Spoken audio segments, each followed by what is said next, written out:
आज की इस वीडियो में हम पाइथन से संबंधित जो वाइवा के इम्पॉर्टेंट क्वेश्चंस आंसर हैं वो आपके साथ में साझा करने वाले हैं। आप इसको एक रियल जो आपका वाइवा है उसको समझकर अटेंड करिए, क्वेश्चंस के आंसर देने का प्रयास कीजिए। सबसे पहला क्वेश्चन आप ये बताइए कि जो पाइथन है वो क्या है। तो आप बता सकते हो कि पाइथन एक हाई लेवल प्रोग्रामिंग लैंग्वेज है और ये आपकी एक स्क्रिप्टिंग लैंग्वेज भी है। पाइथन को 1989 में गीडो वैन रॉसम के द्वारा डेवलप किया गया था। तो आप इतना आंसर दे सकते हो, आपको ज़्यादा लेंथी आंसर नहीं देना है। अगला क्वेश्चन ये बताइए कि जो एल्गोरिदम है वो क्या होता है। तो आप बता सकते हो किसी भी प्रॉब्लम को सॉल्व करने के लिए जो भी स्टेप्स हम लिखते हैं सीक्वेंस में उसको हम बोलते हैं एल्गोरिदम। फ्लो चार्ट क्या होता है। तो जो फ्लो चार्ट होता है वो स्टेप्स का जो भी आपने स्टेप्स लिखी हैं प्रॉब्लम को सॉल्व करने के लिए उसका ग्राफिकल प्रेजेंटेशन होता है, जहाँ पे हम लोग डिफरेंट टाइप की जो शेप्स हैं आकृतियाँ हैं उनके द्वारा डिस्प्ले करते हैं। अच्छा ये बताओ कि पाइथन में कमेंट लगाने के लिए हम कौन सा चिन्ह कौन सा सिंबल यूज़ करते हैं। तो आंसर आएगा हैज सिंबल का यूज़ करते हैं। अच्छा डाटा टाइप क्या होता है। तो जो हमारे पास वैल्यू है, जो वैल्यू हमारे प्रोग्राम में यूज़ होने वाली है उसका टाइप कैसा है, जो डाटा है वो किस टाइप का है, इंटीजर है, स्ट्रिंग है, फ्लोट है, लिस्ट है, टपल है, तो उसको हम बोलते हैं डेटा टाइप। अच्छा ये बताओ कि स्ट्रिंग क्या होती है। तो आप बता सकते हो कि collection of character is called string, यानी कि जब एक से अधिक कैरेक्टर्स का एक समूह होता है, ग्रुप होता है, तो उसको हम बोलते हैं स्ट्रिंग। अच्छा ये बताइए कि इंडेंट क्या होता है। तो इंडेंट होता है एक वाइट स्पेस जिसकी सहायता से ब्लॉक ऑफ कोड को डिफ़ाइन किया जाता है, क्योंकि पाइथन में ब्लॉक ऑफ कोड को डिफ़ाइन करने के लिए हम वाइट स्पेस जिसको बोलते हैं इंडेंट इसका यूज़ करते हैं। ओके जी, इसके बाद में आपसे पूछ सकता है कि पाइथन में अगर हम किसी कंटेंट को प्रिंट करना चाहते हैं तो उसके लिए कौन सा मेथड है। तो आंसर आएगा प्रिंट मेथड की हेल्प से हम कंटेंट को प्रिंट कर सकते हैं। अगर आपने सेशन को लाइक नहीं किया है तो सेशन को लाइक कर दीजिए, हमें मोटिवेट कीजिए ताकि हम आपको और बेहतर से बेहतर content free of cost provide कराने का प्रयास करें। अगर हमें यूजर से कोई संख्या लेनी है तो उसके लिए कौन सा मेथड है। तो आंसर आएगा इनपुट मेथड की हेल्प से हम यूजर से इनपुट ले सकते हैं। ऑपरेटर क्या होता है। तो ऑपरेटर एक ऐसा सिंबल होता है जो ये डिसाइड करता है कि जो वैल्यूज़ हैं ऑपरेंड्स हैं उस पर कैसा टास्क परफॉर्म करना है, उसको जोड़ना है, घटाना है, ये पता लगाना है कि संख्या बड़ी है या फिर छोटी है, इक्वल है। तो ये सब जो बातें होती हैं वो कौन करता है, वो करता है ऑपरेटर। अच्छा किन्हीं 3 प्रकार के ऑपरेटर के नाम बताओ। तो जैसे कि असाइनमेंट ऑपरेटर हो गया, arithmetic operator, logical operator, bitwise operator, conditional operator, ये सब क्या हैं, ये सभी के सभी ऑपरेटर्स के एग्जाम्पल हैं। पाइथन में कौन कौन से लूप अवेलेबल हैं। तो आप बता सकते हो फॉर लूप और वाइल लूप। ठीक है जी। इसके बाद में आपसे पूछ सकता है कि सीक्वेंस डेटा टाइप कौन कौन से हैं। तो लिस्ट, टपल और डिक्शनरी सीक्वेंस डेटा टाइप हैं। लिस्ट और टपल में क्या अंतर होता है। तो लिस्ट एक म्यूटेबल डेटा टाइप है, वहीं जो टपल है वो एक इम्यूटेबल डेटा टाइप है।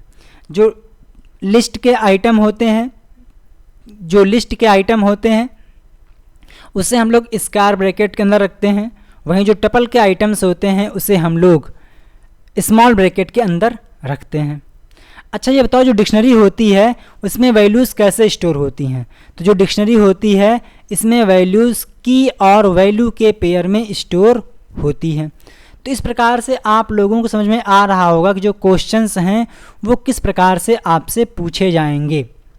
अच्छा फंक्शन क्या होता है। तो फंक्शन एक ब्लॉक ऑफ कोड होता है। क्या होता है। फंक्शन एक ब्लॉक ऑफ कोड होता है, या आप बोल सकते हो ग्रुप ऑफ कोड होता है, या बंच ऑफ स्टेटमेंट होता है, जो ये डिसाइड करता है कि कौन सा टास्क करना है। जो आपने उसमें स्टेटमेंट लिखे होंगे उसी के आधार पे वो फंक्शन काम करता है।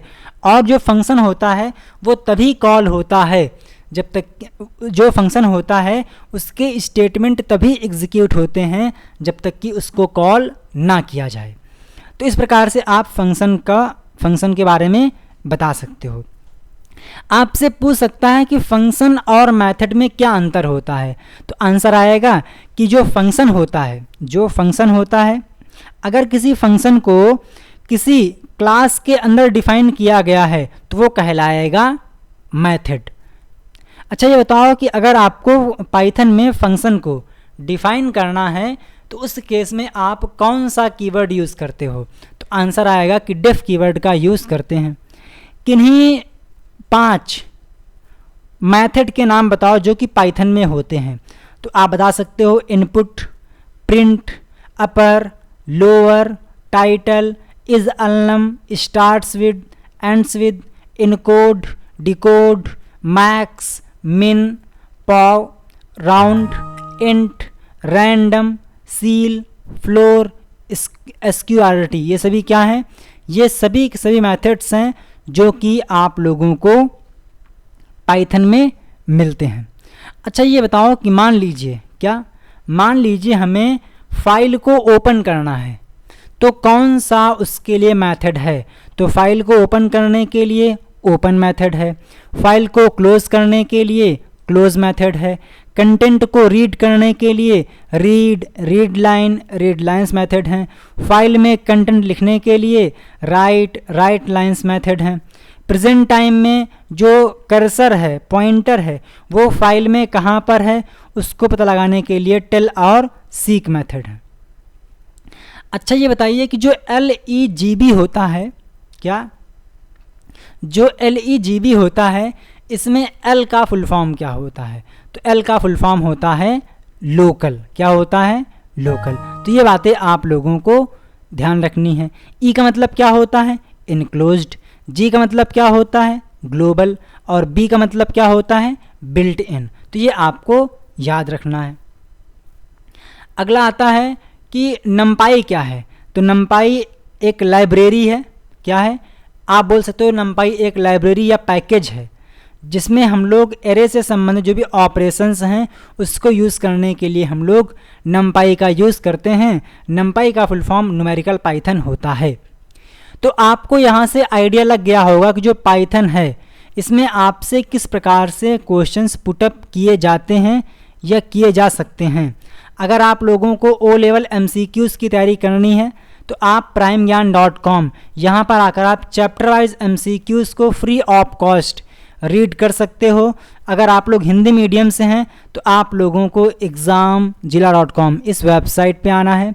साथ ही आप जो ओ लेवल की तैयारी है, वीडियोस हैं, आप हमारे main channel new ideas YT यहाँ पर जाकर आप देख सकते हो। मैंने आप लोगों के लिए बना दी है प्लेलिस्ट, चाहे वो आपका M1 हो, M2 हो, M3 हो या फिर M4 हो। अगर आप लोगों ने हमारे सेकंड चैनल को सब्सक्राइब नहीं किया तो सब्सक्राइब कर लीजिए ताकि जो लेटेस्ट अपडेट हैं वो आप यहाँ से प्राप्त कर सकें। सो गाइस, जय हिंद, थैंक यू फ्रेंड्स।